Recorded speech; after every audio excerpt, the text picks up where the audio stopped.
అత్యంత కృప కలిగిన యేసు క్రీస్తు నామములో వాక్యాన్ని వింటున్న బిడ్డలందరినీ కూడా దేవుడు సమృద్ధిగా దీవించి ఆశీర్వదించును గాక. ఆమేన్. ప్రియ దేవుని బిడ్డలారా, అందరూ ఎలాగున్నారు? బాగున్నారు కదూ? ఉదయమే లేచి ప్రార్థన చేసుకున్నారా? కుటుంబ ఆరాధన చేసి బైబిల్ గ్రంథాన్ని చక్కగా చదువుకున్నారా? దేవుడు తన కృపను విస్తరింపచేసేటట్లుగా మన జీవితాల్లో ప్రార్థనా జీవితాలు ఉండాలి.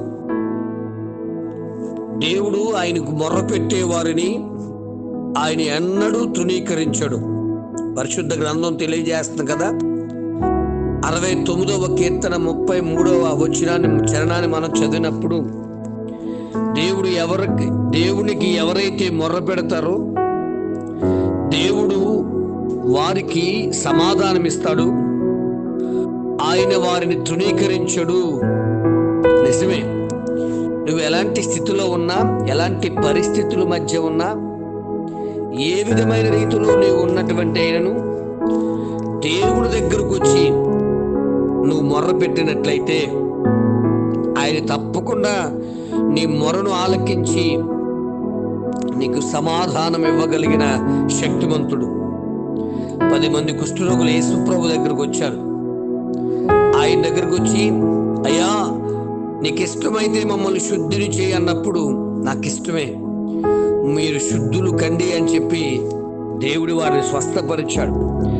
రోగిగా ఉన్నామని ఆయనను తృణీకరించాడు. ఇంచు 12 సంవత్సరాలు రక్తస్రావం కలిగినటువంటి స్త్రీ యేసు ప్రభు దగ్గరకు వచ్చి ఆయన యొక్క వస్త్రపు చెంగు ముట్టినప్పుడు ఆయనలో ఉన్న ప్రభావం ఆమెలోకి వెళ్ళి ఆమె స్వస్థపడినట్టుగా మనం చూస్తున్నాం. దేవుని బిడ్డ, మరొక్కసారి గుర్తు చేస్తున్నా, నువ్వు ఏ ప్రాంతం వాడివైనా, ఎక్కడి వారివైనా సరే ఆయనను తృణీకరించడు. ఆయన తల్లిలాగా తండ్రిలాగా నిన్ను హక్కును చేర్చుకుంటాడు. ఒకసారి గ్రీసు దేశస్తురాలు యేసు ప్రభుని వెతుకుతూ వచ్చింది. కొద్ది సమయం అయితే ఆయన పరీక్ష పెట్టారు, కానీ ఆ తర్వాత యేసు ప్రభు వేసిన ప్రశ్నకు ఆమె సమాధానం చెప్పిన రుచి చూసి ఆమెను తృణీకరించకుండా ఆమె కుమార్తెను బాగు చేసినట్టుగా మనం చూస్తున్నాం. దైవ జనాంగమా, ఆయన తృణీకరించే దేవుడు కాదమ్మా. ప్రాంతాన్ని బట్టో, ప్రదేశాన్ని బట్టో, కులాన్ని బట్టో, మతాన్ని బట్టో, మరొక స్థితిగతులు బట్టో, నీకు అందాన్ని బట్టో, ఆనందాన్ని బట్టో, ఆస్తిని బట్టో, పేదరికాన్ని బట్టో నేను తృణీకరించడు. నువ్వు ఎలాంటి స్థితిలో ఉన్నా ఆయన దగ్గరకు వచ్చి ఆయనకు ప్రార్థన చేస్తే ఆయన తప్పక నిన్ను ఆశీర్వదించేవాడై ఉన్నాడు. ఆయనకు తృణీకరించడం చేత కాదు, ఆయన హక్కును చేర్చుకోవడమే ఆయనకు చేతనవు. రెండోదిగా చూస్తే ఆయన ఎడబాయిన దేవుడు. కీర్తనలు 94వ కీర్తన 14వ చరణం చూసినప్పుడు ఆయన మనల్ని ఎడబాయుడు. నువ్వు ఎలాంటి స్థితిలో ఉన్నా సరే నిన్ను చేర్చుకోవడానికి, నీతో ఉండడానికి మరి ఆ దేవుడు గొప్ప దేవుడు, మన తోడుగా ఉన్నాడు. అందుకే కదా మనకు అపోస్తుల కార్యం 17:27లో చూస్తే ఎవరికి కూడా దూరంగా ఉన్నాడు. నువ్వు శ్రమలో ఉన్నావా? అయితే ఆయన నీతో ఉన్నాడు. శద్రకు, మేషకు, అబ్దెనగోను, ఆ బబులోను దేశ ప్రజలు లేదా రాజుగారు అగ్నిగుండంలో వేసినప్పుడు దేవుడు వారికి తోడుగా ఉన్నవాడు. దూరంగా ఉన్న దేవుడు కాదు, ఆయన మనకు సమీపముగా ఉన్న దేవుడు.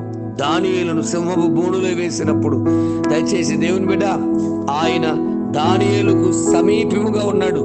దైవ జనాంగమా, ఆలోచిస్తున్నారా? నిన్ను తృణీకరించిన దేవుడు నీకు సమీపముగా ఉన్న దేవుడు. ఇంకా చూస్తే ఆయన పక్షపాతి కాదు.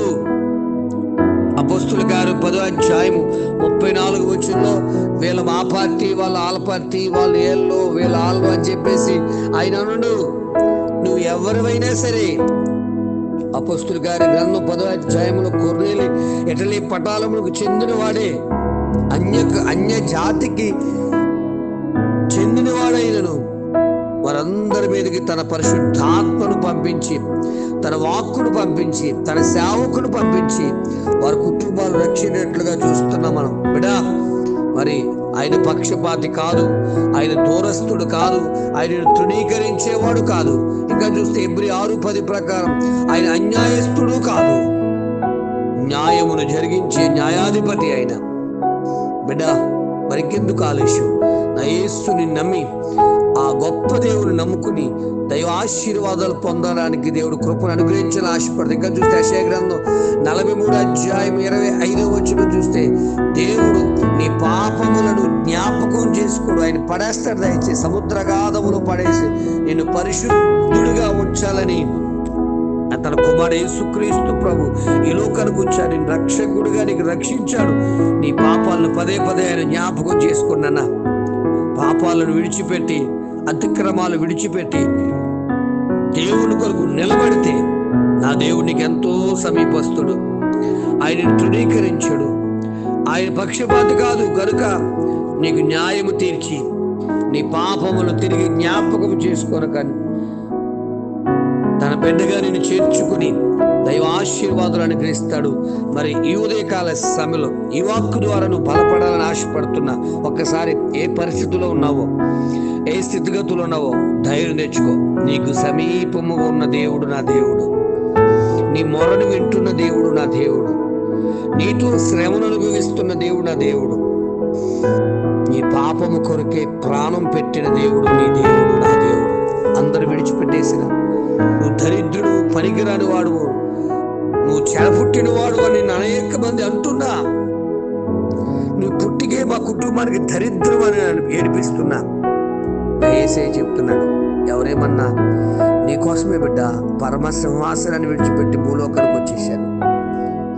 నిన్ను దరిద్రుడు అన్నవారు ఎదురుగానే నిన్ను గొప్పవాడిగా చేయడానికే బిడ్డ నా సమస్తాన్ని నీ కొరకే దారిపోసేసాను అని తన 2 హస్తాలు చాపి నీ దగ్గరకు వస్తున్నాడు. ఇంకెందుకు ఆలస్యం? ఆయన చాపుతున్నప్పుడు సమీపంగా ఉన్న దేవుని వైపు చూస్తూ దేవుని ఆశీర్వాదాలు పొందుకో. దేవుడి మాటలు దీవించును గాక. తండ్రి, నీకు వందనాలైనా అయ్యా, మా బాధల్లో, మా కష్టాల్లో, మా ఇరుకుల్లో, మా అవమానాల్లో, మా అభద్రత జీవితాల్లో మాకు దగ్గరగా ఉండి మమ్మల్ని తృణీకరించిన దేవుడు నైనా నీకు స్తోత్రాలు. కృపా సమృద్ధి కలిగిన దేవుడా, కృపతో మమ్మల్ని అభిషేకించిన మా దైవమానికి స్తోత్రాలు. నీ ఆత్మతో మమ్మల్ని నింపండి. నీ ఆత్మ కార్యాలు ఈ వాక్యాన్ని వింటున్న కుటుంబాల మీద కృమరింపచేయండి. నీ వాక్కు ద్వారా మీరు మాకు దగ్గరగా ఉన్నారయ్యా. మీ వాక్కు ద్వారా మీరు మాకు న్యాయము తీరుస్తున్నారయ్యా. మీ వాక్కు ద్వారా మా పాపములను కడుగుతున్నారయ్యా. మీ వాక్కు ద్వారా మమ్మల్ని సరిచేస్తున్నారయ్యా. మరి ఈ వాక్యం ఎంతమంది కుటుంబాలకు ప్రవేశిస్తుందో, ఎంతమంది వాక్యాన్ని షేర్ చేసి అనేక కుటుంబాలకు, అనేక వేలాది వందలాది కుటుంబాలకు దీవెనకరంగా మారుతున్న వారి కుటుంబాలు కూడా ఆశీర్వదించమని, దర్శించి దీవించి మేలుతో నింపమని, సన్నిధిలో వాడుకోమని, వర్ధిల్లింపచేయమని, మహిమ పొందమని, మహిమ గల యేసు నామమున అడుగుచున్నాను తండ్రి, ఆమేన్.